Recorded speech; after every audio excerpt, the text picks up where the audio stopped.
Ya, baik. Jadi berapa Pak kira-kira kerugian ekonomi negara? Cara ngitungnya gimana sih Pak terkait dengan bobolnya atau tercurinya data di Pusat Data Nasional ini?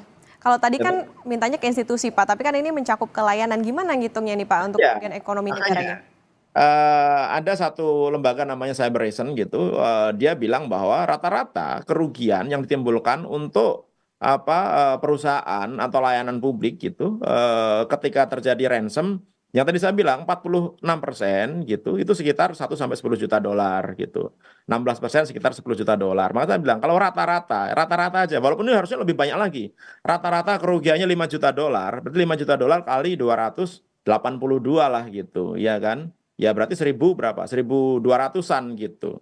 1200-an berarti 1,2 miliar US dollar gitu. Kayak gitulah ngitungnya gitu. Jadi cukup besar juga kerugian kalau dihitung. Itu hanya hitungan kasar ya. Kita belum ngitung kerugian masyarakat, kita belum ngitung apa namanya waktu masyarakat yang tidak bisa diberikan layanannya, karena kan sekarang semuanya layanan pemerintah mau digitalisasikan. Ada sistem pemerintahan berbasis elektronik. Kemarin juga baru dibuat e-gov gitu. Jadi lebih baik kalau menurut saya gitu daripada ruginya itu sampai miliaran US dollar gitu, harus bayar 8 juta US dollar, pengamanan yang nggak terlalu mahal itu bisa dilakukan sebenarnya gitu. Nah, 700 miliar yang disampaikan oleh Bu Sri Mulyani gitu untuk biaya maintenance gitu, untuk pembuatan apa namanya maintenance pusat data nasional sementara ini, itu udah lebih dari cukup gitu sebenarnya untuk digunakan melakukan pengamanan dari awalnya.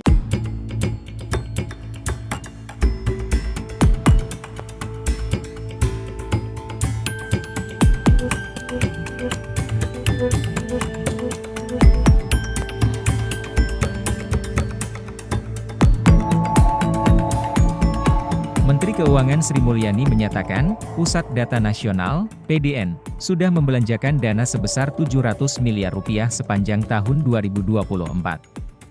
PDN mendapatkan jatah dana dari APBN lewat Kementerian Komunikasi dan Informatika, Kominfo. Hal itu ia sampaikan dalam konferensi pers realisasi APBN per akhir Mei 2024, di Jakarta, Kamis, 27 Juni 2024. Kini PDN seharga 700 miliar rupiah tersebut dibobol hacker. Pakar keamanan siber Dr. Pratama Persada, menyebut rata-rata kerugian yang ditimbulkan oleh perusahaan atau layanan publik imbas dari serangan ransomware tersebut sekitar 5 juta dolar Amerika per lembaga, institusi, bisa juga lebih.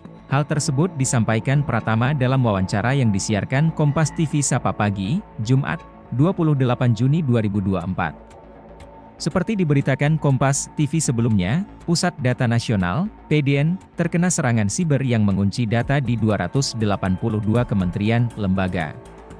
Peretas yang mengirim ransomware meminta 8 juta dolar AS atau 131 miliar rupiah untuk membuka data.